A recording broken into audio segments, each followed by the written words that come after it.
It is the Nerdrap Podcast, and I have an amazing guest here on the podcast. We was about to dial off a whole hour before the show started, so I wanted to save it for the actual interview. I want this brother to introduce himself. He recently put out a book, Jack and the Journey, Starseed Ascension. I just got to personally read the first issue. I am thoroughly intrigued with the story, and please introduce yourself to the people watching. Yes, I'm Zen J Jackson, writer, illustrator, author, father, husband, the whole nine. I stay busy and I stay chill, stay resident, you Hey, know. hey, man, good, good. You good? You alive? You breathing? Living to be Oh, another day. that's I don't take that for granted. I'm not gonna lie to you, some days I do. Hey, Some days I act like it don't even matter if I'm breathing. I gotta get to the next step. But realistically, I recently started listing everything that I'm grateful for mm, um at the end of the night. And it's been training me to look at my environment to be more grateful for things. And it's funny, the moment I did that, my life just hit a pivotal change. It started changing in ways that are triggering me and causing me to detox negative thinking and negative attachments and stuff I like like that. that. I Yeah. like that though. I think that's a especially as artists, it's a good thing for us to try to keep our palate clean mentally as much as possible. It gets in the way of creation, in my opinion, when like you're dealing with too much negative energies getting in the Yeah. way of your space. And I was intrigued personally. I started seeing your content. That's how I started. I got into you through Yeah. TikTok when you were posting the starting of drawing Yeah. your first issue. And I wanted to ask, what was your general inspiration? It seemed like you put a lot of energy and were very meticulous with the design choices of how this comic book looked. So I wanted to ask, what was your artistic influences, and what inspired you to go for graphic novels? I know you did stuff before Yeah. the comic book, but what culminated into you creating this first issue? Man. Okay. So I feel like there was two parts of the question about the details and what led me to Yeah, um that style of overall that comic, because it is an ash can in itself. It is an ash can, and for those who don't right. understand what ash can is, it's essentially, in the way I'm gonna define it, is using the most recent example of an ash can, which is in the late '90s, the early '90s. It's a proof of concept that if I were in the professional industry, I would use it to pitch it to a higher upper to see if it's gonna work, and if it doesn't, they're gonna toss it into the can, the trash. I learned this from, shout out to Reflections Comics, who's hosting my comic book here in Punta Gorda, Florida. Um, he taught me a little thing about ash cans, and I did my own research and learned that it was uh, DC, when they were Action Comics. They would do the same thing. They would get detective illustrations, piece them all together, create a little pamphlet, book, or whatever, to say, "Hey, this is what we're on. This is what we're doing," and we pretty much own this. And they would submit it from a trademark copywriting standpoint, and Hmm. then that would be that, and then that goes into the trash or whatever. But that accumulated in value over time to, I think, over $100,000 to $200,000. Like, it's like 160 k to even have something like that. Now, the numbers as far as value was not what drove me to do this. I later learned that, and it became a part of the pitch to support when people wonder what an ash can is, and people lay eyes on my work and say, "Oh, this is going to be value one day. I would like to collect it," and so on. When they go that route, the thing is, when he said do an ash can, he was having a convention, which ended up being my first convention. I'm gonna start with Mm. talking about the general look, and then I'll dive into the detail after. Yeah, yeah. But as I'm going into the overall ash can, he had a comic book convention. Now, I'm probably just done illustrating the cover of the book, right? Let's say I'm moving at 45 miles per hour. You already know what it is when you're just cruising on that 50 mile per hour or 55. I'm moving at 45 because I'm chilling. I'm like, Right. I'm gonna get this done, but I don't want to stress because of family. You know, I'm a family man, so I don't want to stress. Let me just do what I can as best as I can, right? But I saw on TikTok that he was like, "We're doing another Reflecticon this year, whatever," and he's in my neighborhood. So I was like, I hit him up ASAP. I was on the road driving to go see some family across the state. I mean, all the way up north. I had to go check them, and on the way, I hit him up because I have his number. I hit him up and say, "Hey, man, you about to have a comic book convention?" He's like, "Yeah, bro, I'm on the cover." I said, "Bro, sign me up." I said, "I'll be ready." It was at the time it was 6 months away, and it was in October from whatever 6 months would be from then, and it was October 5th. And I told myself it don't even matter. What will be done will be what is ready. You feel Hey, me? And that's a scary thing that's scary for most artists, young artists at best. And I've been around the block when it comes to just being bold enough to step away. You know what I yeah. mean? And you know what I mean? And that's a journey of itself. But I told myself I'm gonna do as much as I can with this.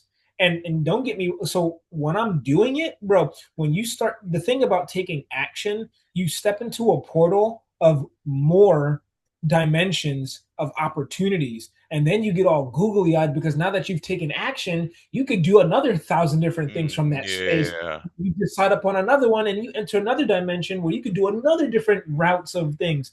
You know what I mean? So it's like that's an art form in itself. I'm instinctively and deliberately narrowing down our focus on the microscopic moments as to what it means to be on the journey. When people say Right. it's not the journey, it's the destination, particularly for us as indie creators, right? So paying attention to these internal experiences and how they reflect out towards us when we're taking the steps to create, Right. I'm paying attention to the opportunities to be distracted, essentially, in a very playful way to say those are Right. opportunities to be distracted, but to be inspired and see the potential. The best Yeah. thing I get from it is being like, I have a lot of potential here. For this thing is it could be bigger than I'm glad I started, so to speak, right? So October 5th comes. A couple weeks out before October 5th, I'm like looking for my printer and one wasn't getting back to me for some reason. They were closed, and the days were coming closer, and I was just like, I need this thing now. And then I come across, my business partner who's just an angel investor. He invests into the company. He invests in what I do so that I can. I've been blessed to be comfortably to get a nice jump start on my path. He loves what I do. He went to school with me. He's a storyteller. Oh, that's Um, A1. yeah, and like, he's naturally in our relationship, he's a listener. So and he's more reserved and I'm more outspoken.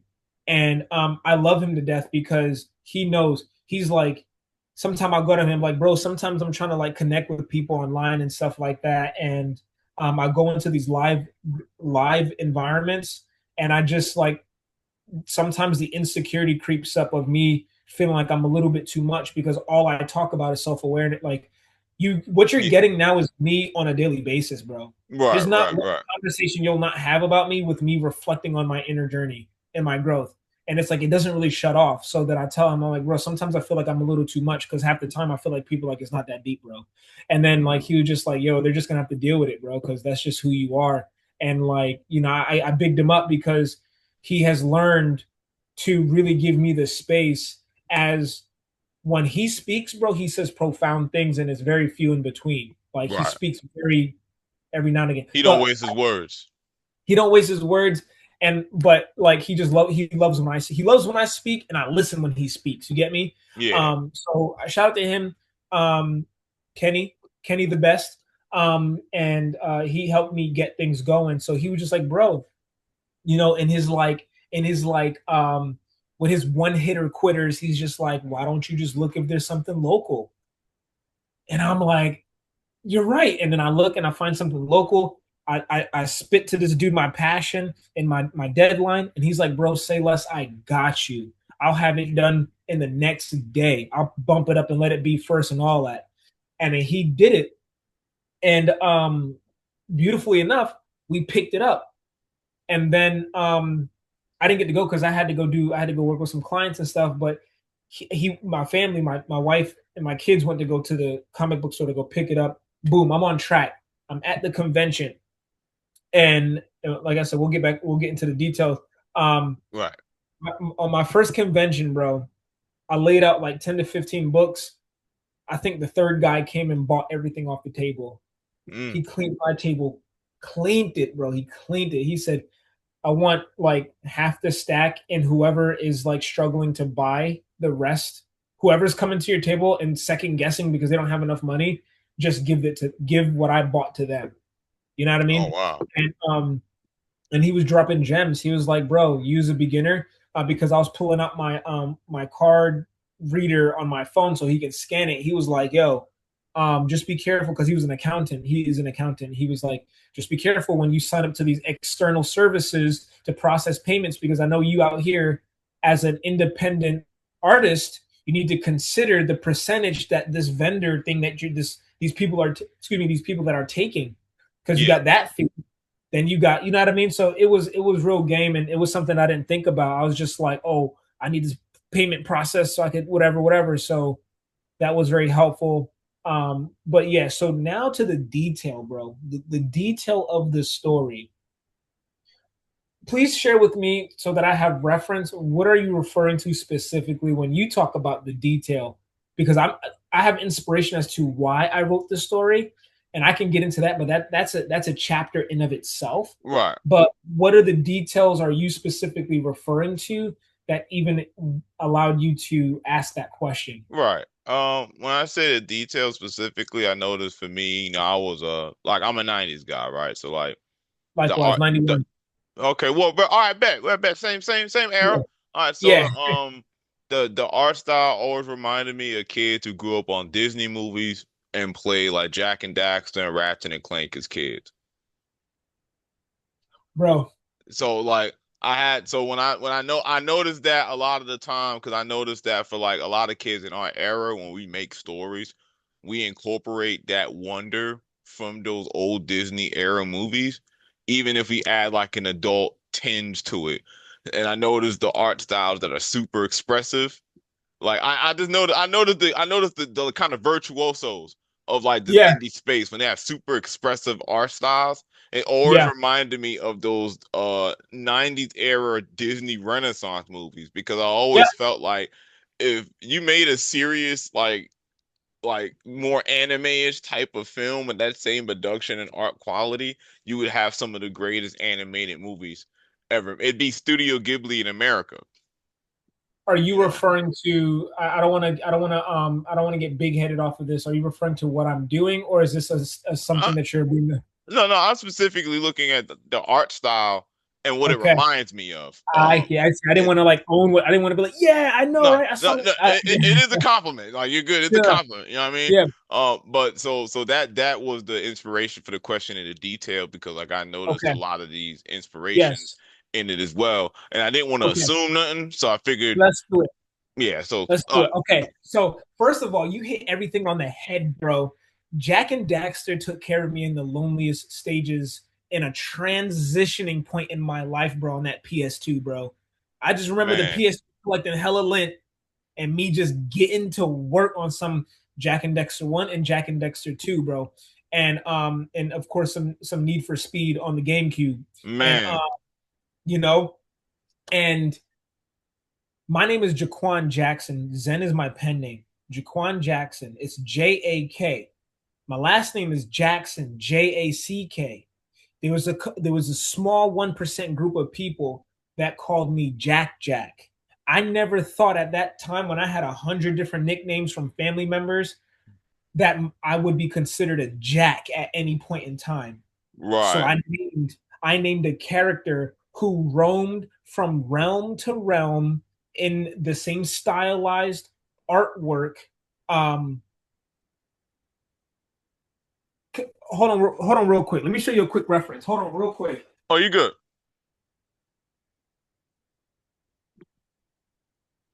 One thing I like is the enthusiastic interview.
Why are you doing that? I'm gonna get me some water.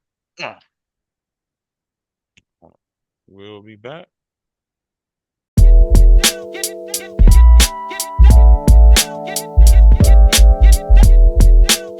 More of a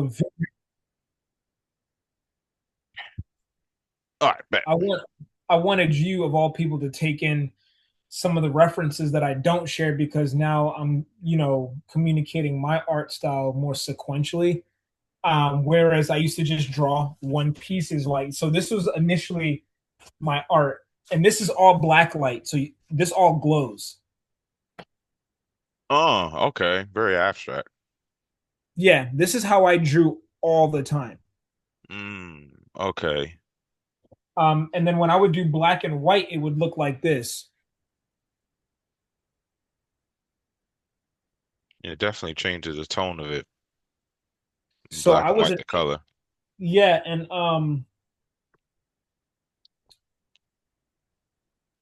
it's just crazy because now that I'm looking at like I'm dissecting it and seeing how like I'm bringing out elements of the story and just pretty much translating it through Jack and the Journey, Starseed Ascension. And I'll show you one more. I'll show you two more. There's this one right here. This is all black light stuff right here. Oh yeah. Oh yeah, So that's what. you see the mushrooms, you see the spiraling space. Hmm. Like that was always and forever and day one my interpretation of space, but I just never knew or had the confidence to make this a part of a story because then you're dealing with how distracting it's going to be when you have your main character the focus, and I had to consider all that stuff. Here's another one. Oh This one is yeah. dope. This one's dope in the black light because like it looks like the path is on space and you have to walk through space. Oh It's yeah. a like it's an inverted experience of like on Earth daytime while space is like on the feet. You know what I mean? Really dope blacklight work.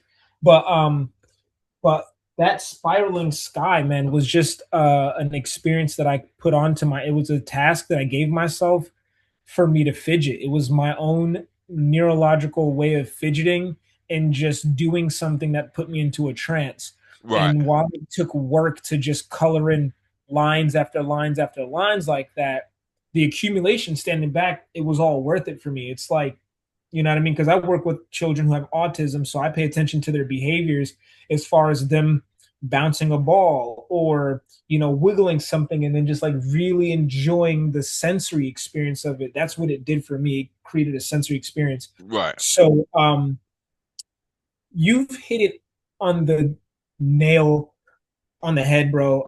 Like the idea is that I grew up on Jack and Dexter, and you know that I said 91. So yes, you'll get that, like, even though Care Bear is a little bit on the 80s, but you do get that kids WB type human cartoon effect. You do get, like, I used to watch Gargoyles too.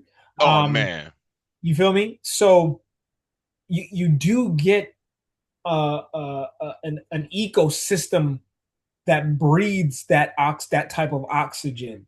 You know what I Yeah. mean? And you exhale it and you interpret in the way you see it as see that's why it's encrypted encoded with the deep sense of nostalgia. That's why you were able to that's how intentional the story is Yeah. that we are able to relate to it on that level. Now when I pitch this story, I say it's Hunter x Hunter meets Jim Henson's The Dark Crystal, right?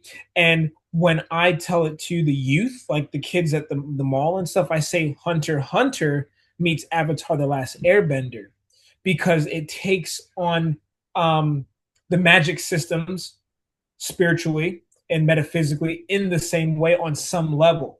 I keep that in mind at the same time, but more or less, it drives the Dark Crystal drives home with it Yeah. because um, an issue uh, zero and which is the next issue and beyond, you'll get more of an understanding as to just like in the Dark Crystal, every planet has a heartbeat that is provided by a source stone embedded somewhere on the planet, like how we would expect it to be in pyramids out in Egypt or in Mexico or in South America. Yeah. So In this case, I get to make up my own little place where these stones are located in the earth in a specific pyramid or whatever, but it's guarded and protected by unique people and beings from those that you've seen in the story, the seekers who Hmm. wish to drain it of its source, like the Skeksis, and to pretty much instinctively and without malice, but just pure nature, want to turn the planet into a rotting piece of rock in a sense of its Yeah. own self, pretty much. And that's just what population can be when you think of germs and Yeah. viruses. It's like they're not out to get you, but they're out to get you. You know what I'm Their saying? their nature is carnivorous. So I mean, Right. And just like us as conscious beings, it lives to expand. It lives to expand. So that's what takes shape with those monsters, those seekers. Um, it takes on themes of anime, like you said. I wanted it to breathe life in. I love manga, and I'm not the nerdiest of nerds when it comes to it because just like you watching Tsunami, I just clung on to Dragon Ball Z because it came on at the right time after school. Full Metal Alchemist did the same. yeah. Um, you know what I mean? Like it was there, but a little bit later. Akira would come on. And then I got into Yu Yu Hakusho and Inuyasha. Like that style is home for me. Mm. That well cell shaded age fine wine type of anime is what I really appreciate and will throw on at late nights to go to sleep to, pretty much. Hmm. You get what I'm saying? Cowboy Bebop, Trigun, um, you know what I mean? Because I feel like the art style was super crispy, bro. The art style was super crispy and fun at the same time. So, in considering all of that, I just let my body and my awarenesses and my appreciation just channel that in, and I Right. started to see it take shape. And it was I just focused on the easiest way to make it consistent. And the easiest way to make it consistent is once I started, I watched how everything laid out in a stylistic manner. And I said, ooh, that's working. Ooh, that's working. I like that. And a lot of the times, intuitively, I'm making up stuff I made up a lot of stuff as I went on that story. Right. Like, like just the aura around his hand. And depending on if you're going to change the angle of something, it might express a different thing that might spark a different visual expression. So for me, I didn't know how I was going to express the energy coming out of my character's body. So what I've discovered in at the ash can allowed me to be like, this is what's about to be popping for the rest of this brand. Pretty Right. much, it's like, I took on the shape of when when Gon in Hunter x Hunter snaps and the way his aura kind of oozed out of him. Yeah, it kind of was like almost like a liquid, like a Yeah, goopy it was symbiote almost kind like of. it was like smoke and lava lamp mixture. Yeah. You know what I mean? And I was like, I love that. I'm gonna take that and I, I'm gonna make it my own. I do have because I do like this interpretation of incorporating the energy of what we came up on. Because one thing I've always argued that a lot of stories don't do now is we had filler in our day. Yeah. And so I noticed that, and again, for a lot of people from our day who come up with stories, we build our stories with filler in mind. So we kind of make the story to have those random slow moments, those random moments to stretch characters, those random moments to give us a sense of who these people are. Because I Yeah. I, I feel like just to ask your opinion on it when it comes Hmm. to Jack and the journey in itself. Is this a story that's more like character driven? Do you feel like this is more of a lore based narrative, like Yeah. where it's more about the world building and the Yeah. systems of magic, or is it more so of just generally the emotional plot beats themselves? You know what I mean? Just Okay. and I always like that because when I think of a story, I do think of what I'm trying to accomplish. Like, is this a story where I want expansive world building and like an Yeah. immersed? immersive history, or do I want a very Yeah, personal, familiar type story of a father and daughter yeah. or mother? And so, you know what I'm saying? Like, so Right. what is the type of narrative focus could we expect with the series going forward with Jack? So it is both. I drive it home with emotional impact as Jack mirrors and reflects that back to you. Through him, you will feel that this is about him. Obviously, his name is a part of the title, Yeah, but intentionally wanted it to be such a world that if you pulled Jack out of it, the world could still exist. And I yeah, could put another character in there with another background, and everything will still support whoever's existing in that world. I believe personally that sticks around longer, and eventually all stories that do want to be pushed to be longer end up doing that anyway. You yeah, get what I'm saying? Because what happens is we go from Goku to Gohan, we go from Gohan to Vegeta. We just are bouncing around different faces and different expressions of what it means to be human, still in the world of fighting similar enemies, fighting on different planets, and being in different areas of space, hosting different tournaments. It's very character driven, but you could pull a lot of those characters out and create a very similar one that has a different, like, a lot of the times you're meeting I remember in the tournament of power, you met like different Super Saiyans from another realm, and they let you spend time with that character for an episode or whatever or two, and then they throw them in the tournament. You know what I mean? So, but to go back to the whole filler take, I think it's important for us as new age nostalgic storytellers in a sense. We kind of come with that funk. We bring that funk. And when I'm out talking to these kids, bro, I'm learning. I'm talking to you, talking with you, and I'm learning that we are the fatherhood overall of that vibration, that energy that came with it as kids, who's willing to take that time and share it. yeah. And it might look different, but the energy still breathes life, no different from you sitting face to face with that reader and being like, man, good old times. I used to watch that. It's still around. You can still watch any of the things you've watched in the past. So, therefore, how you transmute your story through your experiences and filter it through, they have an opportunity to expand off of it as a Right. reader. They are able to still tap into your, they might not feel the nostalgia, but just like your kid, you tell, like, my kids watch all things old on some level. You know what I mean? Right. They watch the earliest of early Spider-Mans. They watch Edward Scissor. They watch Tim Burton all up and down the street. They love some Matilda, the day Right. one. You know what I mean? Like, they love Roald Dahl, Willy Wonka, and all Gene I, Wilder and all those. You I know what I I mean? Like, I think when it comes to the gravitation with some of these young kids, you got to realize too, is that they didn't come from they come from an anime, or not even just anime, because, like, I was a comic book super geek, right?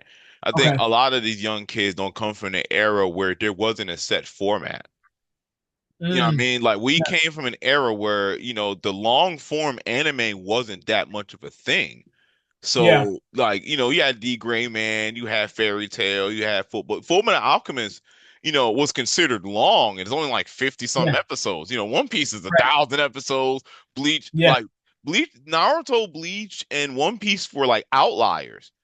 yeah, Even Dragon Ball Z is only a couple hundred episodes if you right, really, look yeah, at the numbers of it. So I think with these kids now, a lot of the gravitation to, like, someone who comes with a story like yours is that, honestly, just the story sensibilities. We yeah. came from an era where, we might get the first 20 some episodes where it's just about him in school. Bro, We we gotta haven't live even with it. We gotta live with it, bro. And then we we had to go to school, repeat, and watch a whole nother repeat of what we just saw till next week. like Yu Yu Hakusho, like, if you look at the manga, he was only dead for like maybe 3 chapters. But when we get Yu Yu Hakusho, he's dead. for 20 to 30 episodes. We're watching Kuwabara deal with him being dead, Oh Keiko deal yeah, with him being dead. But mind you, all of this is good character yeah, work. Like this is yeah, yeah, entertaining stuff. We're getting yeah. different. The But anticipation was on another level. but these kids, they don't have that. They have anime that gets straight to it. I mean, the Yeah, anime gets by the first 5 episodes, the dude got to start bro. power up. And to my point, that is Hmm. why you open up to page one and you see a traumatized boy looking at monsters while his parents are saying get back, right? Like I learned that's the thing. Like we can't be semi unks and old heads so steeped into the past to the point we don't even know how to translate the old into the new. Yeah, You know, storytelling is it's alchemy, and sometimes you have to choose gold at a different time than you would in the past because of the pacing and the hours of a film. The films back then in the movie theater was about some hour and some change. Now we're what now 2 hours is just a very short movie. You know what I mean? Now they're pushing two and some change. Like that's long for me, but it is what it is. So the story structure and the story format is slightly different, yeah, and I know how to write a novel and use a systematic way of telling the story, but it doesn't work the same way in issue one of a comic, the way it could work in volume one of the graphic novel, right? Because you are yeah, compressing information. And not only that, we're at a time where the dopamine hit needs to be nurtured and treated and respected for these kids. So if I want to give them information that I find valuable, I got to speak their language vibrationally. You're going to hear me say that yeah, word a lot. hmm, Vibrationally. Where do I hit them vibrationally? Psychologically, in other words. In other words, yeah, psychologically. That's why you go to my content right now on TikTok, you will learn as of what I'm doing now is I'm speaking on the psychological approach of storytelling for entertainment. I'm talking about the 3 act structure, the four mythical function, excuse me, the four mythical functions, the 12 character archetypes, the whole nine. It's pretty much the starter kit. If you're going to do anything, yeah. baseball, basketball, you're going to learn to how to hold the ball, how to dribble the ball, how to make sure you know it's a ball. You know what I mean? Like, Right. you know what I mean? Basic Like story structure. basic. And Yeah. and I and I was only compelled to do this because I'm walking around and people are unaware of this, and I thought this was a no-brainer. So I was already so steeped in the intuitive side of knowing that this comes from the roots of our indigenous people coming together. This is where Hmm. all of those fundamentals come from, is from the indigenous way of helping each other learn how to be safe in the jungles and how to keep out for things, and it goes on to generations. So now we're Right. just doing that, but now we're just entertained by it. And Hmm. so that has transformed over time. And, So, and I'll you know what I say, mean? not to cut you off. I'm sorry. Yeah, I'll build it. I'll build it on it. yeah, yeah, But I do appreciate and one aspect I'll say, because storytelling in itself, like the thing that a lot of new guys don't understand about structure, is that you don't learn structure because structure can be restricting sometimes. And I think they thank you feel for like saying if you learn structure of a story, it's like, I that. Yeah, don't want mine to be rigid. But they yeah, don't understand is that that structure gives you like, it gives you a clear focus on how to yeah, properly guide your story. Because yeah, I know when I first come up with a story, you have all these amazing ideas. You have all these things you want to do, communicate, yeah, but because there's no structure, things are just happening now. And bro. like you had some beautiful character moments, but Yeah, because you so, didn't structure them in a way where like they could be built to, where it could be built to with purpose, a lot of things. I've always hated exposition in yeah, storytelling. I hate okay, expositionary dialogue. This is always like a pet peeve of mine, and I want to get yeah, into asking like storytelling pet peeves of yours in a yeah, second. yeah, yeah, yeah, yeah, Um, for sure. but a pet peeve of mine was always expositionary dialogue. I hate Yeah, exposition dumps. I hate characters stopping to explain things to me. I feel right, like, especially in a visual storytelling, the best. type of storytelling is storytelling that communicates everything I need to know without a word being spent about what I need to know. I should Right. be able to communicate the dynamics of a world, characters, and goals Yeah. through good, simple, effective character work. I don't Yeah. need to know that this guy likes baseball. You don't have to tell me that. But I can Yeah. see that he may be practicing at a badminton thing, or he may have Yeah. baseball cards, or you may see Yeah. him with a baseball cap, or he's quoting baseball things. You do not have to tell me he loves playing baseball, but you can clearly show me that he loves playing baseball. Right. And that's a pet peeve of mine when characters are explaining things to me. So if I'm watching a movie and people are saying, in a world where the king Yeah. was assassinated 37 years ago, unless Yeah. this has anything to do with the plot going Yeah. forward, why are you telling me this? Right. I've always hated that.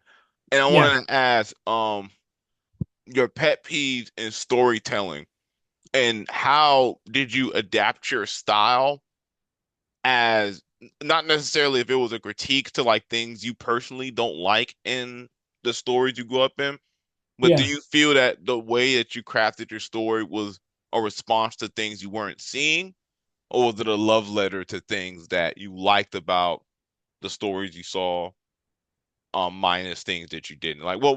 How do you feel about that? What was a pet peeve of yours as a storyteller, and do you feel that that's a pet peeve that you personally address with your work, or do you just make your work without thinking of it too deeply?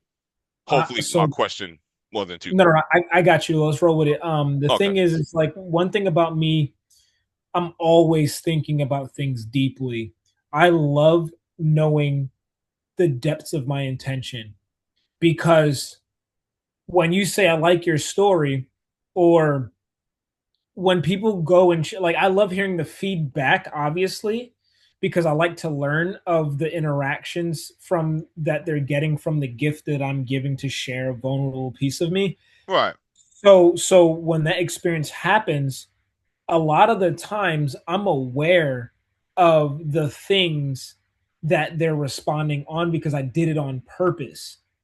Right. So like if deeper can go deeper, I'm just there where it's so dark and I don't know where the top is. That's the reflective depth of what I'll do on an intentional level. Now when it comes to the pet peeves, so when I look at storytelling, because I can write anything, I can write comedy, I can write romance. I've just chosen what I want to write for the rest of my life. And like I have a YA romantic novel that has been outlined and I can go and write that. Right now I'm writing a middle grade adventure story, which is Watership Down meets the Goonies, and Okay. for real. Yeah, it's a novel. I'll put you onto it. I'll send you a digital copy. Yeah, definitely. You know what I mean? It's a novel, but it's really cool and it's done well. Um, when it comes to my pet peeves of storytelling, the overall pet peeve is when not the tool being used um specifically, just if someone uses a tool and that's that exposition, it doesn't stop there. It if I can read someone's work and I know that there is no intentions involved, I feel that it is by the morals that I live for when it comes to storytelling. If I can't feel the impact and I feel like you had no idea what to do and you just had if your story just sounds like an idea the entire time, that's the pet peeve. If I it doesn't I get it. if it doesn't filter down any idea, like I get it, if you're a beginner and you might get stuck at the inciting incident like I mentioned, or you don't know how to ride that rising climax, if you don't know how to get through there and get from one challenge to the next, and I gotta sit with your character, figure out how you're gonna tell the rest of the story, and I can know you're the character who's struggling to tell the story, and they're there just filling up with dialogue and having these weird conversations that lead to nothing because you know, it's like, oh, can you pass me that thing? And it's like, it's over there. It's like, no, I said it's over there. You didn't say it was over there. And we're going back and forth of where it's at before we even get to the next moment of conflict versus allowing that missing item to lead to more mystery and another layer of a mystery and then the jump scare. You get what I'm saying? Like Yeah. the breadcrumbs not being laid out for me to be guided. Like all of that tells me that, and to be quite frank with you, bro, um, just like um, just like Lil Wayne, bro, I don't really like much. I don't really like listening to stuff or like reading a lot of stuff. Like I read it and it's just I see too much. I just see too much and I can't really enjoy it. Yeah. And and to this day, like I sit and I just study. I catch myself studying, bro, just studying. I'm studying Naruto. I'm studying Bleach. I'm studying Gachiakuda. And like what the things that people like about this stuff are just so these things are done well for the culture today. The culture today requires a lot of transparency, and sometimes transparency takes away from that moment of, you know, action speaks louder than words type of storytelling, or the It, visual can speak louder than the actual needing to know and through verbal expression. you're against plot contrivance, and it's a very weird thing to pinpoint, but like I kind of get it. You're the type of person where like everything in a plot has to have legitimate purpose. Like you can't just have an obligatory scene just because you need to have like if this is going to be a scene that's explaining a power system, it can't just be a scene explaining the power system. It But needs that's to the thing, like as you're saying that, and this is the pet peeve is not stopping just there. It's that I know you as the writer didn't know how to handle the situation is the pet peeve.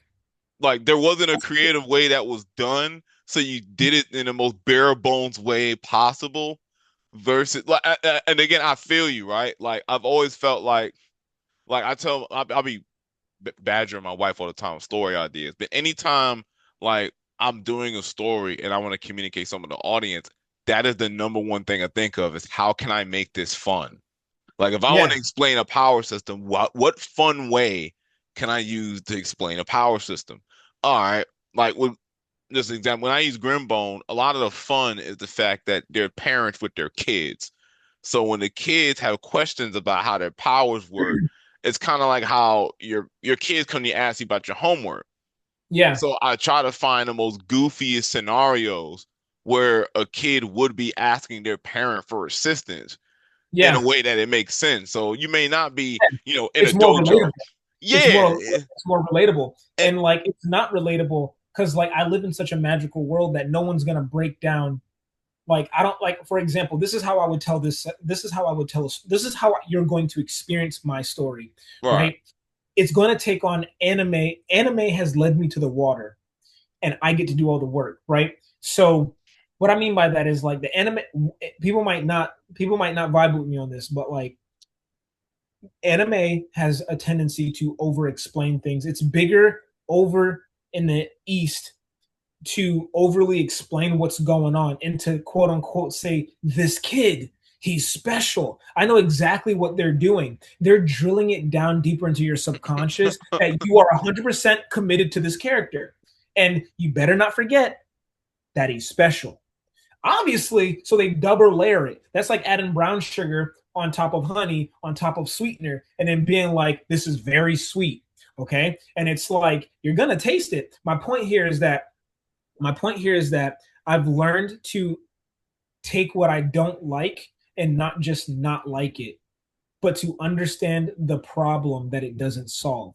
Yeah. They are missing out on an opportunity to dive deeper and relate to the audience. So, for example, my character, just like Tanjiro, has to utilize breathing techniques to align the mind with the heart to create what I call in our power system is aura resonance. It's what we all live by in order to create a sense of lack of resistance of us being in our way.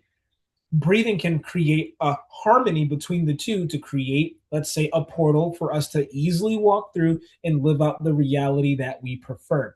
So Right. these are the concepts that I play with in my story. So as a star mystic, in the end of my videos, you'll always hear me say, stay star, stay mystic. Well, the Star Mystic Society within my story is a society of people that have learned from eons how to defeat the seekers that you've met on the first page. There's a way to defeat them, and you have to learn how to develop the external and the internal strength to be able to do it. And Right. there's other concepts you have to understand to be able to walk this path, which is called the 12 stone path. So the Star Mystic, the breathing. So if I were to write up a scene real quick where Jack has to breathe, and one of the sages or whatever, let's call him a sage, would have to be like, well, this is how it works. He's not going to be like, you have to breathe to align the heart and mind. And kids are not hearing that today. Yeah. My audience right now is not the same audience Naruto had when they were explaining the chakra systems out loud. You know what I mean? With illustrations. So here's my approach to it. Here's my approach, right? Because this is how I build relatability. This is how I would approach it. So if my character is sitting down with very similar anime-like diagrams, you see the channels and all the nodes of all where the highway energy is hitting the points. And we're going through a breathing exercise, right? My character would not be diagrammed out and then the sage pointing at the diagram being like, first you have to breathe. It won't go like that. What will happen is my character will be sitting there breathing, and you'll have how you illustrate in comics the words maybe inhale. Like you'll hear it without the speech bubble. It'll just be Right. the word, italicized a little bit and say inhale. And I'll have like a line kind of like pointing, whatever. You would choose that. I don't want to overthink this. But in that inhale, the internal dialogue would be of my main character is, this is the first time it would be like, I've never had to breathe. It had, no, sorry. It had never, what I was going to say, I've never found it be so hard to breathe in my life. The very first time that I'm choosing to breathe, and, because I have to, it's much harder. Just something around the lines of being like, bro, now that I'm a character that's on the spot and I have to breathe, because sequentially you'll know that he's led up to a point where he has to breathe to save the rest of the universe. Bro, like now breathing is far more harder than me just breathing casually. In that space, I would dress it up so that we treat breathing as a form of gratitude as we opened up prior to the Right. recording.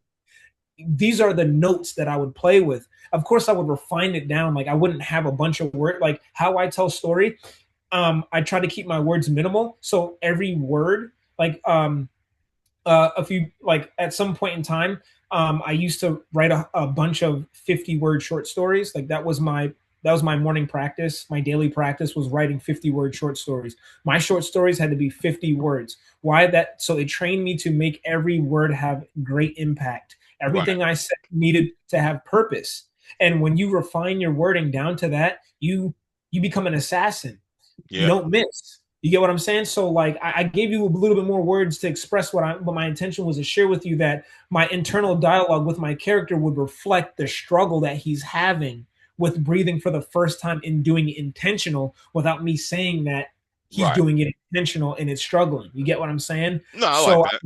I would talk about the vibrational experience versus addressing what's happening. And I did a video on this already where I was like, don't, if someone's hitting a ball in a panel, don't say he's hitting the ball. Right. You can't double up. Like you're wasting so much space and time double expressing. I do So agree with that. you know what I mean? So my pet peeve, you said, you kind of like described it better than I could at that point, but it is like, if I sense, and I don't mean to be harsh, because we're like, especially in the indie space, like it's a practice. Like we're not in the professional space that is of what published traditional people are in, where they refine it down through different professional eyes and they're just at a certain level. We're working with what we have at all levels in our milestones, from the very first. You get what I'm Yeah. saying? So it's like my animation is not going to look like the first, like my, if you got into independently published, not sorry, if you got published traditionally and I just published my book independently. And in the same years, you finally get an anime, but I stay independent. And in the same years, I decide to have a an anime that the animation might be slightly different and more stylistically for that professional world in their viewpoint of what it should look like. Whereas mine might be a little experimental. Yeah. Mine might be a little bit more diluted in some areas because it's me and my son doing it probably, and Right. Right. I'm not gonna wait for anything to you know what I You're mean. just gonna get it done. And I lie a little bit because that's me channeling. My wife is more of don't wait. She's more of the don't wait voice. I'm the Mhm. one that says, well, I got to call the bank and ask them for 100K so that I can start making some animation clips and start paying people to get the animation clips out for my Right. story. You know what I mean? But she's like, no, we got the voiceover, we can do all of it, which we already have. You know, we've already done Right. it, but to stay on track on that sense of the pet peeves, these aren't necessary. My point of saying this is that it's not necessarily a pet peeve. It's just the one thing that takes me out of the story, if that makes sense. No, no, Just I got it just that. takes me out a little bit. It's not a personal thing. It's more like if I recognize it, that's when I'm like, okay, I see where that's when I stop thinking about the character and then I start thinking about the reader. I mean the writer. Yeah, I do notice in some stories that I do get into sometimes that like it's almost like they're not trusting the visuals, if Yeah. that makes sense. And in Yeah. this medium, like Or themselves. yeah, you can say that with themselves. Like sometimes, and I had to learn that too. You know, like I worked with a lot Always. of people, doing comic books, and one thing I noticed when you're coming up storyboard with them, maybe because I'm the artist, is that I tell them there's a lot of things that you're asking him to describe doing that I'm drawing them doing. So the dialogue doesn't Yeah. need to describe what I'm drawing them doing, because to the And audience, it's redundant. You know, like for me, I don't know. like for me, dialogue has always been how you communicate character, not plot. Mm, Dialogue is not for the plot. The plot is for the sequential order of events that you storyboarded. That's what the yeah. plot is for. Plot is all of the sequential actions going from point A to point B. Dialogue is for character. Dialogue is your characters reacting to what is happening. And In its own unique way that makes yeah, him stand out, that makes you love him or hate him. The right. way he responds in that voice, in that tone. And you want to hear their voice in certain things. So like and that's the beauty. That's why I've always hated exposition or like the scenes where characters are just explaining things. Because Yeah. in those times, that is when I'm supposed to be getting the characters. That's the simple, hey, they get off the spaceship in a stinky planet. How does he respond? He responds like him. How does So she the thing, respond? so the thing is, it's like that. The exposition happens a lot when they're turning like the Hobbit, the novel series, into a graphic novel series. They do not cut back. I have these books where it's like the novel is then turned into a graphic novel, and they don't hold back on the on the what are we talking about, the exposition. Oh And yeah. you know what I mean, it's just like it's almost like they want you to still read the novel but just with pictures. And it's like people don't go to the graphic novel to take in all of those words like at all. No. Like, and I say this from a 90s kid who grew up in a house with an English teacher and hated books, loved cartoons. And you know, I was the first, we were the first like wave to experience Captain Underpants. That was like the first, Right. that was the first graphic novel pretty much for Scholastics. Nothing else was a graphic novel before that. It was them, Bone, and later on Amulet. Yeah. And those were the like round, they pioneered this idea that maybe we're on to something. Maybe we can keep readers around if we allow more visual storytelling into our novel realm. And so I work in schools, and that's all kids are reading. It's a nice blend of the two, of people reading graphic novels very vividly and deeply into it, as well as novels. Oh yeah. And you know? So And the indie comic space, I feel, is like in its best period because, like I always say before, when you're outside of the indie space and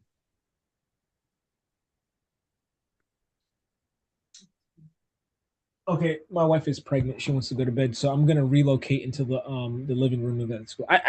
I say that like I you know it's funny, bro. I promise you I'm not like it's not a cry for help every time I say my wife is pregnant, I gotta do this. I promise you. you're fine, bro. I understand. like like I notice like I'm saying that to everything. I gotta go get a glass of water. My wife is pregnant. Like I'm noticing that I'm attaching that to everything I say. And it's like yeah. So let me leave.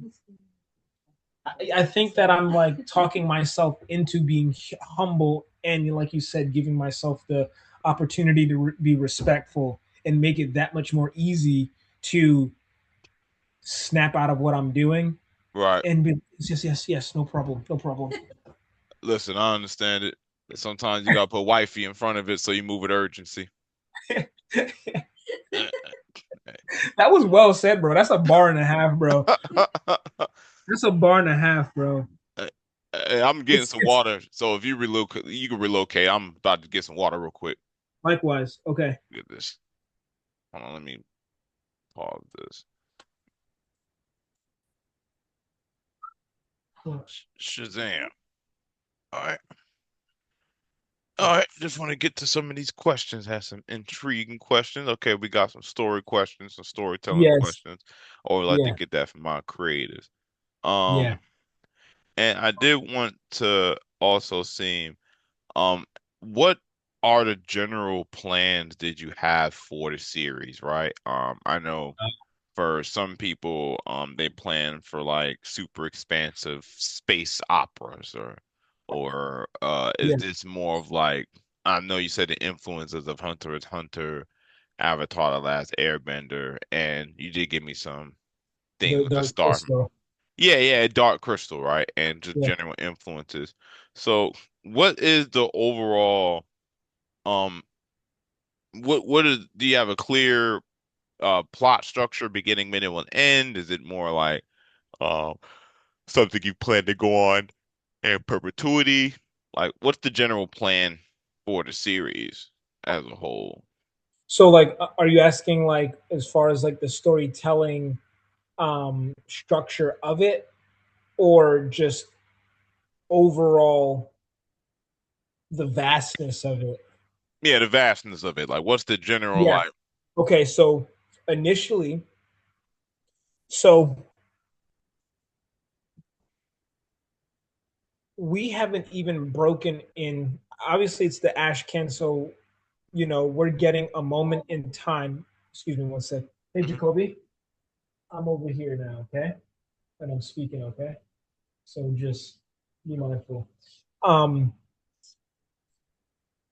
the Ashcan is reflecting a moment that is going to happen in like issue 7 or 7 through 12, right? By the time I get there, I'm going to re-illustrate it. I'm not going to repurpose any of this art. I'm going to re-illustrate it from a new experience, maybe in a different attack. Like I give myself that freedom. I was like, by the time we get here, it's gonna be somewhat so different that you're gonna catch me having too much fun, Right, right? So I'm not going to repurpose this. I'm not going to rob myself or the reader and repurpose any of this artwork as one could, considering it's an ash can. Traditionally speaking, I can reuse this, but I'm not going to, and that's what's going to make. And intentionally, I'm just making that as valuable as possible. I want people to have this 6 months of like what I've done with them, and like whoever gets it, and then we move on, and then right.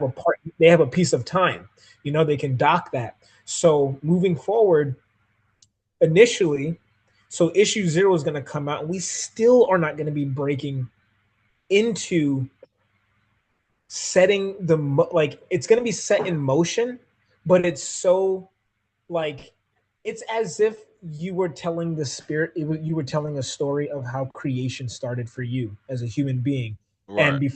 before you got into your body as a spirit. So Okay, like gotcha. issue the ash can is a setup and a pitch of concept, and then issue zero is essentially what happens before the spirit reaches the body, Mm. and then issue one is the body carrying out pre-inciting incident what's going on. You know what I mean? As far as the story wise. So, but overall, the goal was to have a 12 book series, graphic novel wise, with this. This was supposed to be earlier on. So I've been working on this story for 12 years Mm. plus. Stopped Okay. counting after the 12-year mark, right? In the Right. beginning, in the beginning, as I've illustrated and as I, even though as an artist, um, I've written like chapter one and chapter two of this. It was going to be a novel because I was going to follow in the footsteps of like Harry Potter and Percy Jackson with this. You know what I mean? But I felt that there was so much symbolic takeaways from this that reflected in multi-dimensional experiences from like using the different senses that you couldn't pick up in reading in novels. That's why I had to illustrate this and write it and so on. And I wanted you to be able to see, taste, touch, hear, that kind of jazz. So I wrote it as a novel. Then I put that down. Then I started a graphic novel, wrote a couple pages. And if I show you this, bro, then you're going to be like, oh, yeah, that dude used to watch Cat and Dog, Hey Arnold, and all that stuff. Because, like, it was loose like that. It was a little bit like you thought I was going to be telling, like, a slapstick, humorous type of story where, Right. like, limbs were a little bit, it was just overly dramatic and very Nickelodeon and cartoonish. So it wasn't an in between style. It was like one extreme. Right. And then I put the graphic novel down, and then I started drawing it with pencil and ink, and it became more manga like, heavy with hashing, hash and speed lines and all of that stuff. And see if I can show you. Let me see. Um, try to show you as fast as I can. Um, Oh yeah, other get the con- yeah, other stuff is digital, but like this is the stuff that I'm gonna turn all of this into a book so that everyone can kind of like see, just like how you get to have Dragon Ball, Akira Toriyama's like journals and all this stuff, and like yeah. that's what I'm gonna be doing with like this big old dresser. Okay, so the style obviously is much older, but here's one of my older pieces. Oh man. Yeah, that style is insane. Especially when Yeah, the so this environments look like that. That's insane. That's psychedelic. yeah, I was a very psychedelic like illustrator. And people used to think that I was like always on mushrooms and stuff like that. And I never really I didn't do any of that at a point in time, and then I experimented and I felt like it was kind of just a moment in time. But let me see if I can find more. But here's like some of the style. Like you can just see that it was like very youthful. Like you're looking at the book now and then look at, Yeah. you know what I mean? You can see that in the chin, in the mouth, in the face, it's getting more anime like, and Yeah. you feel me? You can sense it. Um, and I got one piece right here, not one piece, but like this is one of like the attempts. So Oh man. you see this? You see this panel right here? Oh yeah. You see what I'm saying? Like I was really trying to find myself. Here's another piece, and like the story didn't change. You're still gonna get what's going on, but Right. like because I can't help but to keep retelling the same story. But I've just tried it in so many styles, bro. Stopping and starting until I got it right. And like you can see that the dad is much different in the picture. His hair's cut, and it's like, you know what I mean. He owns a fermented coconut bar. So people get drunk off of coconut, Oh man. and yeah, he owns it, and it's been passed down to him. And so he runs it. So he's an inner city guy who runs a business while his wife is indigenous to the island that Jack I might just be giving stuff away. Right, But right, like, right, right, right. you know what I mean?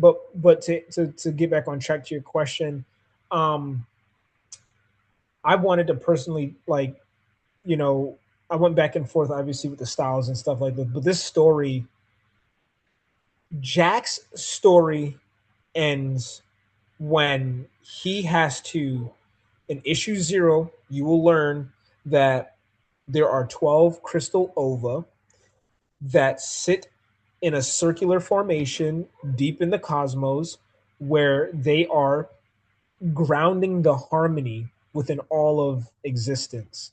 Right, These 12 crystal eggs, one of them gets removed and harmony is broken, and the seal that is placed upon a moon rock where all those seekers exist yeah, is broken. And so now those creatures have access to all of the portals on their planet, and they can go anywhere, any planet, any dimension they want, and to seek out the source stones and all of the powers that are expressed in any way at a high level. They're hungry for it, they'll want it. So these 12 crystal ovas then fly out in essence to wherever they want to be throughout the cosmos. It's Jack's responsibility to reunite all 12. So right, we're going to follow the story of him reuniting all 12. Now the thing is that these 12 beings from these, like, they're like ascended masters, so to speak, but they're coming down as forgotten beings because they've forgotten their power. And but people who are aware and conscious, they know that they got power, so they're just like, they're free game. So right, you got villains. It's like Sasuke and the dude that's the snake. He's taken, he you get to take in some of these children and just be like, no, like the world is messed up. Follow me, and I'll show you the way. And they become villains. Like they have that chance, that right, freedom of choice. We double down on the freedom of choice, and it's up to Jack and his party to reunite all 12 to restore harmony and to fight off the seekers once and for all and reseal them, to have them, the story, like the world by then will be so big that you can go on to tell stories of different star mystics, if right, that makes sense. You and know what I mean? yeah, So yeah, so yeah, that's essentially where I'm going with it. I'm definitely just committed to telling Jack's story. Initially it was supposed to be 12 graphic novels, no, but as far as like as far as Starseed Ascension.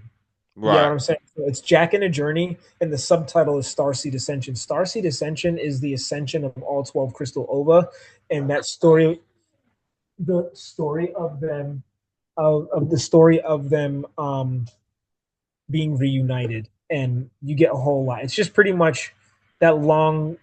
It's pretty much the journey of Aang becoming, you know, the Avatar, and you get to right, watch it ride out in a sense. But in my own sense, like I said, he's going from planet to planet, dimension to dimension, finding these individuals who are lost, like he once was, and then bringing them together so that right. they can solve the ultimate issue. But just so much goes on in between. So yeah. I, So yeah, it's long winded in a sense. So therefore, I cannot look at this like there's a destination at all. I have to but just you have a clear strategy of what you want to do, and I did definitely notice that with the zero issue is that it definitely seemed like there's a lot more plan. I always tell somebody plan methodically for it. So it felt very kind of like how like in certain Lord of the Rings novels, how like it felt very folklorish, or yeah, how like the story was going on as the issue was going on, as if it was like someone explaining that this is a cycle, this is a cosmic cycle of events that yeah, happen. And it kind of gave off that vibe. So I definitely do understand. Um I definitely appreciated that. I do have one more question before I let you get out of here. yeah, Again, I had more questions, but you answered like three per question, and yeah. you answered them.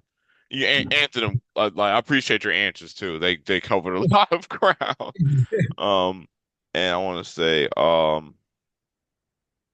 as far as the esoteric nature in your stories. What made you incorporate such spiritual concepts within the narrative, and why do you think those are important to have those um more freely expressing spiritual customs be expressed to like the audience that you're going for in the comic book space? What do you think is a positive about the expression of certain concepts through your book? So like I feel like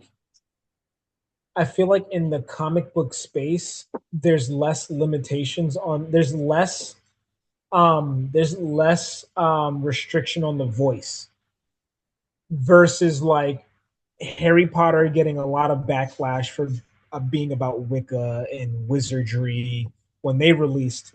I know, Right, I know, Mouse, the Jewish concentration camps, illustrated in the style of a mouse. That was a book that was banned as well. That was a graphic novel.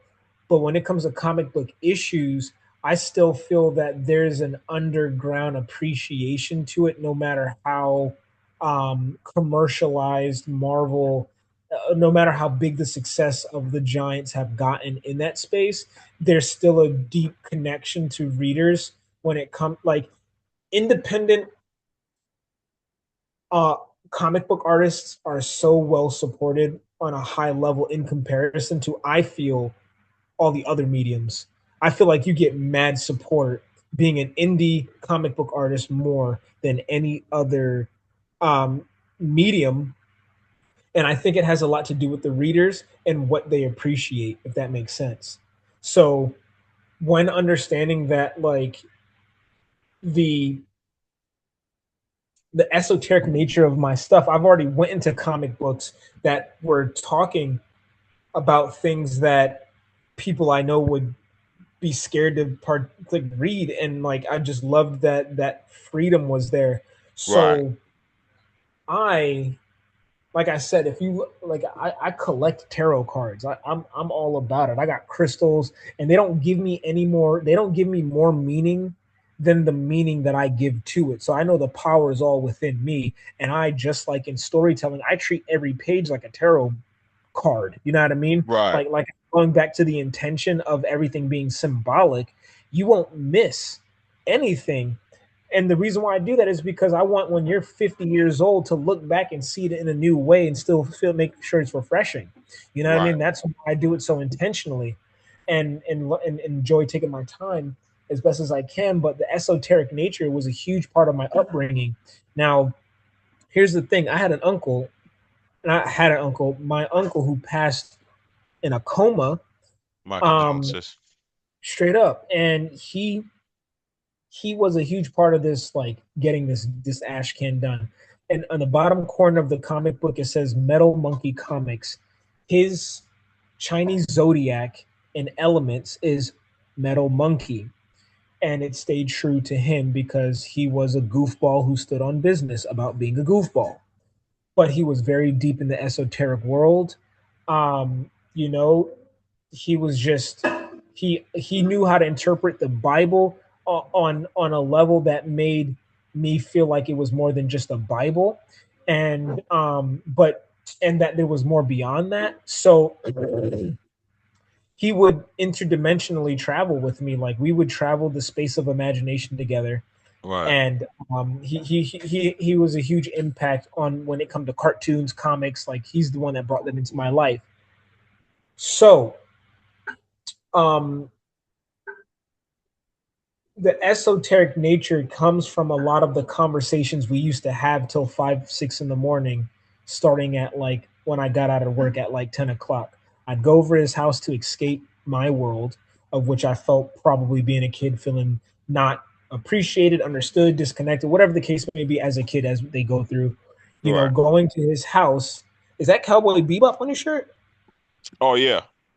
Oh, word! I recognize the girl on your top left. Oh yeah, yeah, yeah, yeah. That's Ed. That's Ed right there. Yeah, Ed. Yeah.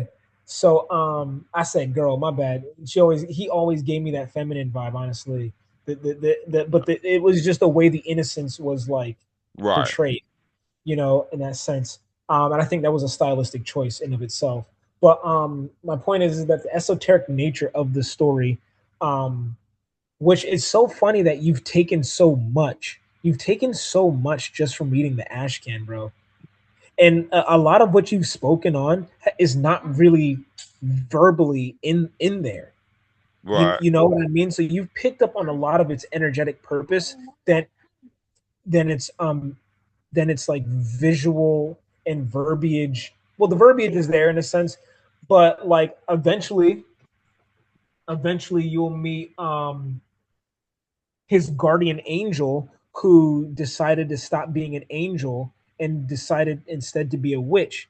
And so she pretty much leaves him stranded when he needs her most, without knowing that these guardians exist, but he just later learns that he has a guardian angel. Then he goes like, wait a minute, where were you if that was your job? Like, where were you when I needed you, in a sense? And right, she's arrogant and she's like selfish and arrogant, and she has a dream to become like a great witch, just like the witch on the cover of my comic. right. She's destined to find that witch to get more information. Hold on, babe. Go grab it. Yes, and she so she embodies a lot of the esoteric nature. With her, you'll see her use tarot cards and how they express into like attacks and come off the cards. And like if you get like the three of wands, how like someone would come out of the card with three of wands and just tear you up or something, and Right. it'll have the same reflection of what the three of wands would mean, but as it's outplaying during the attack. So you get like that double fold of the symbolic nature of the tarot card. Because like here's the thing, bro. I had to learn that like if I like certain things, I need to talk to the people who might like it with me versus like being scared that someone out there might not like it, if that makes sense. So yeah, I mean that's in a nutshell. Not even in a nutshell, because I know that wasn't even a nutshell, but like that's that's yeah, bro. Like that the esoteric. See, this is her right here. This is a rough sketch, but like Okay, yeah, yeah, yeah, yeah, yeah. I like that.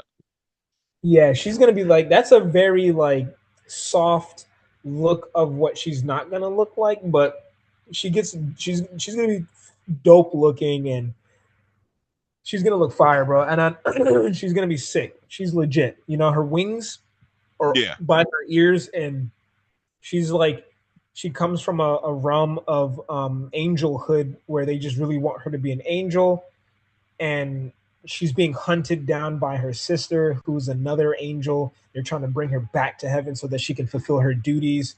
But she's like, nah, I'm destined to be a witch. And it just plays on those heartstrings of chasing your passion and getting lost in the egocentric world of like doing it while you don't have to be like her arc is to go from being egocentric and being more selfless. She goes from being like super into herself and trying to accomplish things to like circling back around, like, you know, being more careful and mindful and actually loving Jack in the way that he needed. And So I do want to say this. Number one, that was super informative. I got a lot of questions that I personally had about the series answered.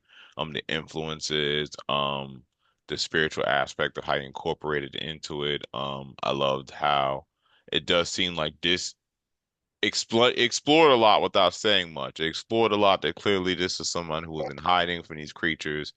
It showed clearly that Jack kind of is aware of his nature, but may not have an exact understanding of his nature. So that the parents were trying to shield him from a larger responsibility. So it communicates a lot of these coming of age type yeah, of messages, as well definitely. as also um as well as also like giving off a good jumping point where like I can clearly see that he's going to be wrestling with the nature of the weight of his abilities, the consequences of those. So a lot of that, like, a zero issue matters a lot. A zero issue Yeah, matters a lot. So I was glad I was able to read through it because I was able to get a sense of you definitely want to tell a story that explores the consequences of his journey. Yeah. emotionally as well. And I did appreciate that. Just to close out, Yeah, eat it. Mhm. just to close out, um, to anybody who has excited to get that first issue, personally, if anyone like me who enjoyed it, they're gonna enjoy that first issue. The good entry into this world. What would you tell them, and what would be what you would tell people that's most exciting to look forward to and following Jack's journey? Man, so Jack's journey is probably going to be one of the most authentic, most relatable modern day approaches. It's going to be the most modern day approach of how one could possibly be feeling today in this age in their normal day to day. I believe that I'm hitting the head on the nail when it comes to using him as a symbol of today. Um, Kids who may feel like they're not good enough, or when they want to help and they Right. ruin it, you know, them them finding out more them finding out more information, more about themselves later on in life, and having to confront that new news. That Yeah. might be a smaller group of people, but I can name several instances when I've learned over time, smaller instances of just hearing information about stuff in the past that I had know about, and the way it would hit me. I'm like, what? Really? You know Right. what I mean? As a kid, it just kind of comes back to you. You just like, this is an authentic journey about what it means to learn about yourself and your relationship to the cosmos, your true divine connection. And we get to watch Jack go through the pain and the wins of recognizing that for himself, while you get to participate in that mirror effect of what it means to be human in Right. God consciousness as well. So, and I think I've done a good job at starting off telling this story in a way that relates to kids not of the 80s, not of the 90s, not of the 70s, but of just overall as a human experience for the present moment. I Yeah. don't even want to put a date on it, but presently speaking, what I'm hearing, I'm considering it. Because a guy came to me and he was just like, oh man, like back in the day when I used to watch cartoons like Johnny Quest and things like that, and it had more of a political take on things, not this kind of other stuff that just kind of toned it down and became more whatever. And I was like, I get it. Like at that time, things were the way they were, and it needed that relief and understanding through animation, which is the way we take in messages. But over time, things changed, and so the audience took in messages differently. So that's the nature Yeah. of the change. So having that conversation of just pigeonholing myself in a certain spot of how animation was communicated allowed me to understand how others may get stuck in the world that helped them at a time where they were comfortable with, and they probably understood it to the best that they could. So when you understand something and newness comes around, you don't really want to spend the time understanding. That's why our position in life is so amazing, is because we have to study not only our craft but the transitions around us. We're psychologists, bro, on some Right. level. So Right. you know what I'm saying? So it's like, the different, you talking to an 80-year old is different than talking to a 6-year old or 7-year old born in born in 2020 Right. versus 1969. You know what I mean? Like, Different frame of reference, different, yeah, but sensibilities. Right. no matter how you were treated for the feelings you had, I know the feelings you had at a point in time could be the same as the ones I've had. You just got different treatment and than I did on some level. So if you've never felt like you've had a voice and you got snacked up about it, whereas a kid who doesn't feel like a voice but may get locked in the closet, like, different treatment, but you still may respond to not having a voice the same way as you embark a journey to discovering your voice. So it's easy to tell that story. So I feel like I feel like I doubled down more on the present moment really well with this. And, you know, I'm not looking for like a commercial break, but I just know that it's something that can be recognized universally Right. from. I am between you and I. It is going to be in a bookstore in Ireland. I just did the paperwork. I appreciate that. It's going to be out there. Yeah. Like, and I really feel like when the UK and overseas, I do believe there is a different level of awareness when it comes to like the sophistications of the willingness to understand yourself on some level.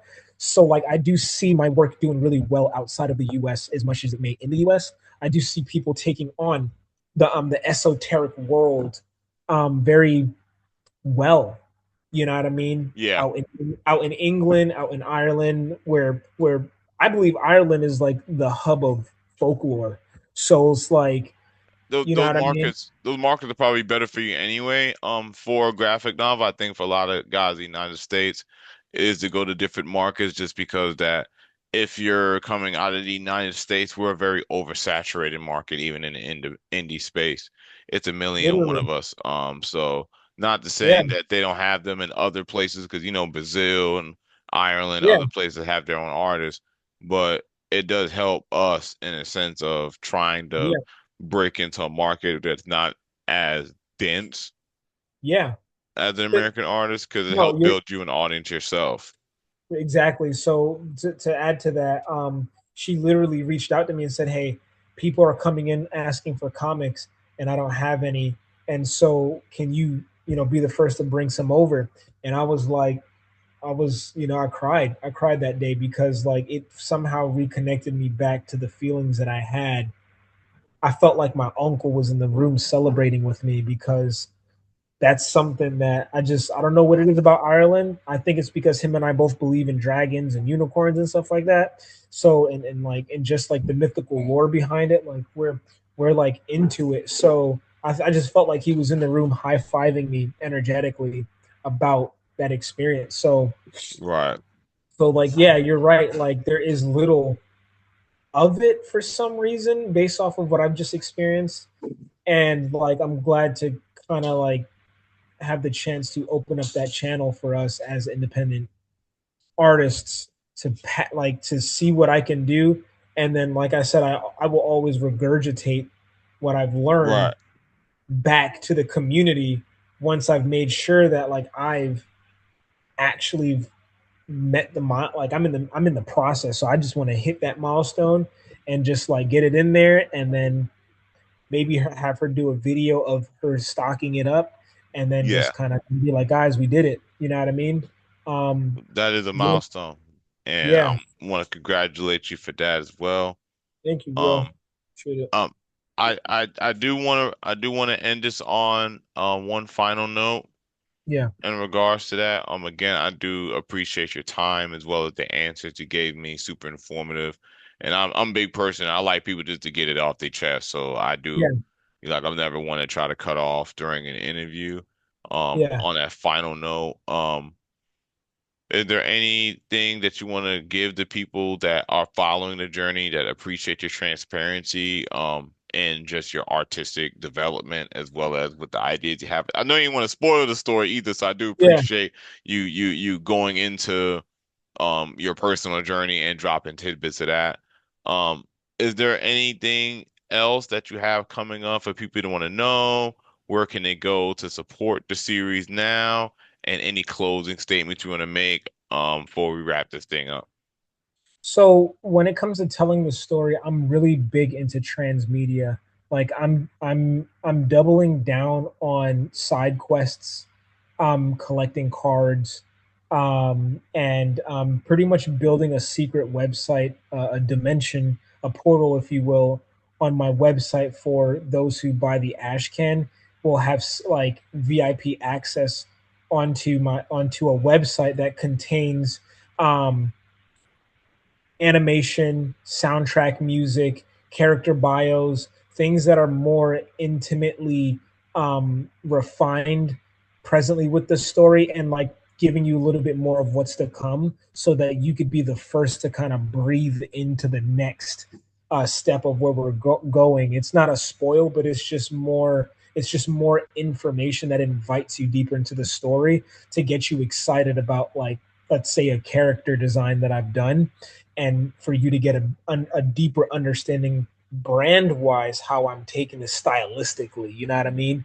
Right. So, Jack is, um, I want the people to know that I can't help to be of I can't help but to be in service with this story.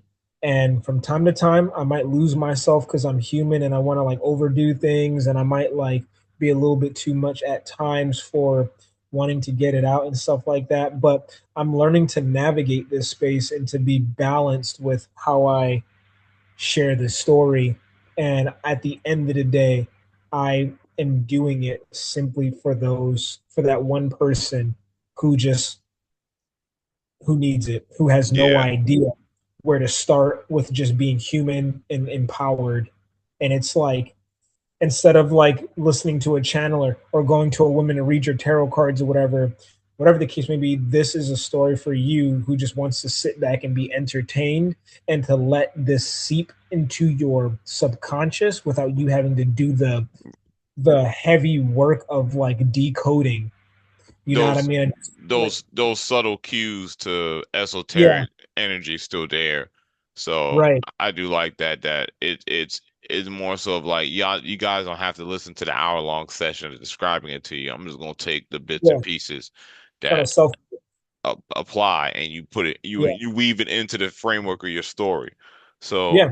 I definitely do appreciate that as well. Again, like we described earlier, I hate exploratory dialogue. So anything that incorporates a mechanism in a story that allows the readers to understand something in a Yeah. natural way that's explained, I'm always gonna be thankful for.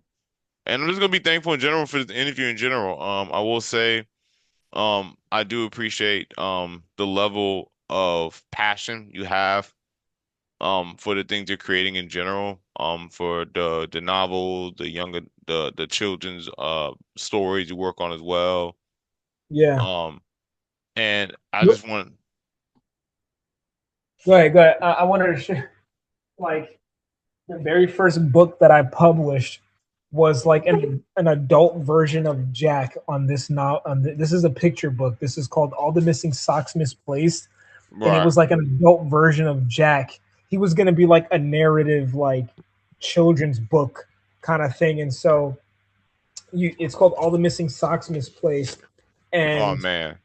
yeah, he pretty much like is letting you know like where he's asking you like where do they go, and then he um he ties strings to his feet while they're in the dryer, and they take him through a portal within the dryer, and he ends up in this like psychedelic world. You can still see the way I did my lines and Oh stuff man. like that. And it's like the first time I got to experiment with the style that you're experiencing now. Like, these are called wild hill elephants, and then socks hanging in a bamboo bubble patch or whatever. It's a hot Mhm. spring. These are socks, bro. Yeah, I'm about to And say like socks chilling in the yeah, hospital. yeah, and then like reggae sea turtles, Oh because yeah. the idea is like what are your lost socks doing? Well, they're hanging out with different colored socks, building community, being different amongst themselves. They don't want to match. That's the thing. They want to be different and they want to hang out with the differences amongst themselves. So white socks hanging out with polka dot socks, and it's like this whole book rhymes, bro. I'm not gonna, Right. I'm not, you know what I mean? Socks hanging out with giant knights. Like, when I I like that. published, you say?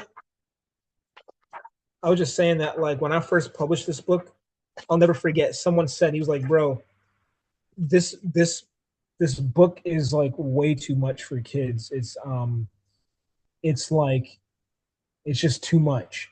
I was told that it was too much and that like it's just gonna go way over their heads. It's like too psychedelic and stuff like that. And this book is filled with bars.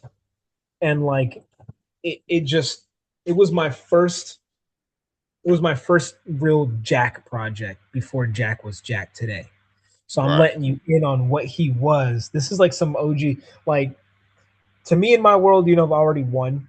So when I have Right. something like this, you know what I mean? I already won. So like when I have something like this in the chamber, you know what I mean? It's like this was Jack before Jack was Jack in the way you're looking at Uh, it and where you are already perceiving him to go. So he goes from right. this like children's like not Barney in a sense, but like more of like he's like Dr. Seuss in a sense in this. You know what I mean? Yeah. And so we go from that to him like taking on the same energy as like Gon or Naruto. It's like you know what I mean, or like Avatar or Aang or whatever, just taking on something heavier.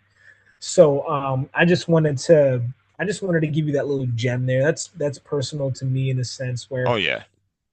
you get what I'm saying. So that's a little back lore, a little history, but yeah, you can follow me or anyone watching this can follow me anywhere at ZEN That's JJ not spelled out, just double J ACKSON. And that's TikTok, that's YouTube, and that's Instagram. I got the same face on all three. And I like to talk about the anatomy of storytelling, the psychology of storytelling, and the impact that storytelling provides when it's done well. And I also like to just share the progress of where I'm at with my comic book. So if you subscribe to my website, which is zenjjackson.com, Yeah. you will receive weekly pages, possibly starting off in January or so, weekly of issue 0. You'll get a page.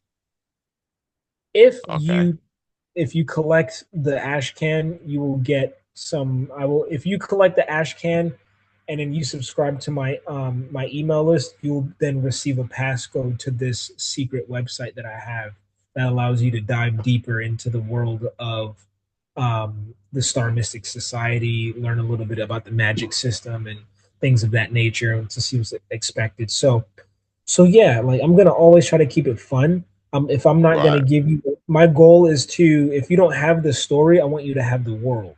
So Yeah. I'm always gonna have a little something that's gonna be building for you to interact with outside of the story, so that it's just still with you no matter what.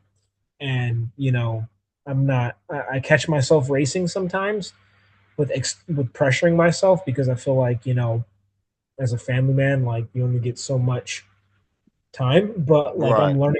I'm learning slowly but surely that I got all the time I need and I can take like what's done is done and I'm not going to get there cuz I'm already there. Right. That's Just I the just get, I just get to be myself every day. and I think that's the I'm glad that that's the lesson that's learned because that's the number one thing that we have to learn as indie authors is the fact that we're indie authors is already a W. Like the fact Yes. that you already put in this plan, you already have a previous book published, you're publishing a new book, people received it, especially as a pitch deck. So this is just really a proof of concept. So you Yeah. already have other things you've worked on and published, and all of that matters because even if this is the first of you getting into a new subgenre, it's still not going to be the first author that came to do comic books and found a lot of success bringing their same level of storytelling over to another medium.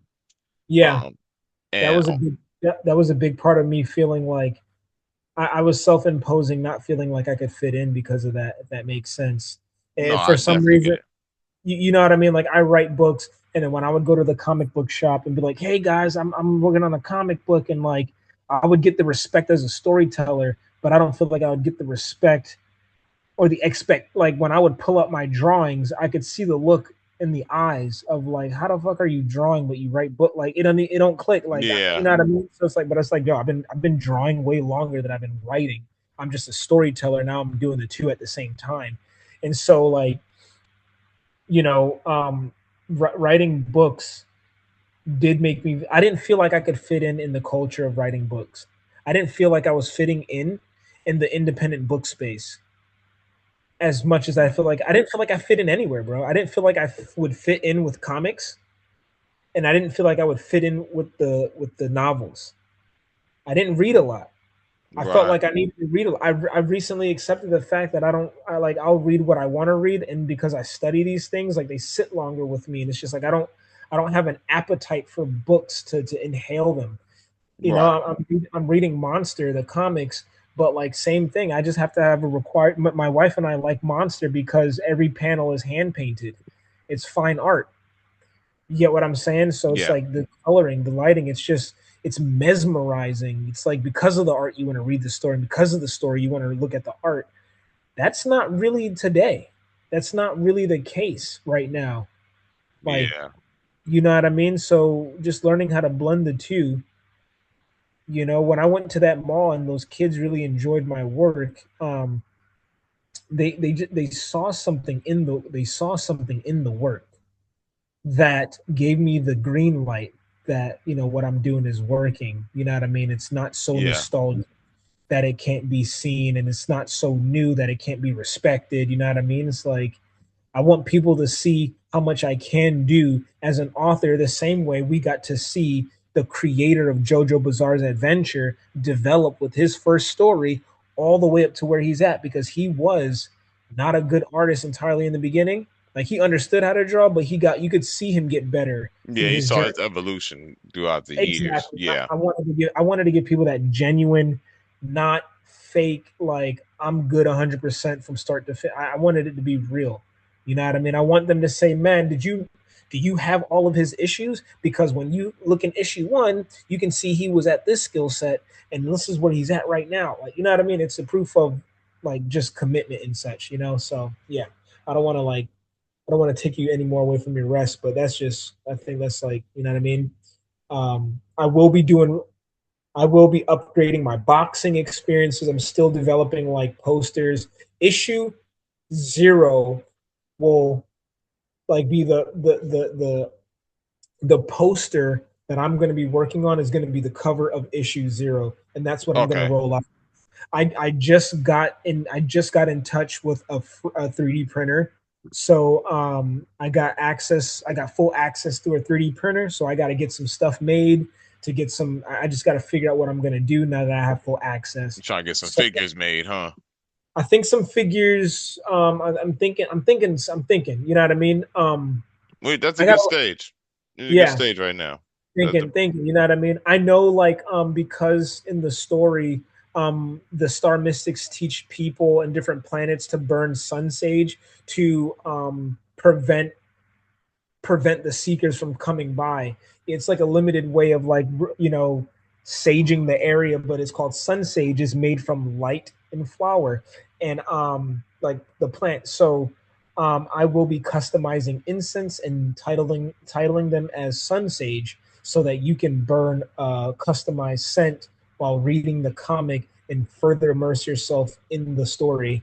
But we got to get into like issue 2 where we learn right. more about Sun Sage so that it makes a little bit more sense. So I'm not in a rush for certain things. I'm just the 3D printer came first. The poster I can do, so like it's slowly building up. You know? But the level of planning I do appreciate, and the fact that Yeah, you are seriously mapping out a yeah, roadmap for how to tell your world and your story. yeah, And I'm thoroughly excited for the follow up to that as well. Just based on what you've shown me. And also, again, this was a great back and forth personally. I loved your answers. Again, these were super informative.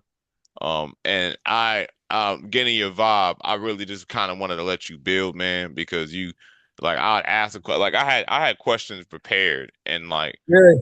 these were answered without me asking for the most part. So like Wow. I kind of had to think of some questions on the fly.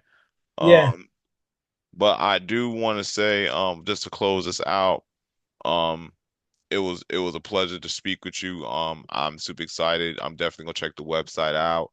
Um, yeah, I shout out indie authors all the time, so I just wanted to make sure I show a spotlight to another indie author that I see in the space. I'm definitely gonna be doing more interviews with other indie authors as well.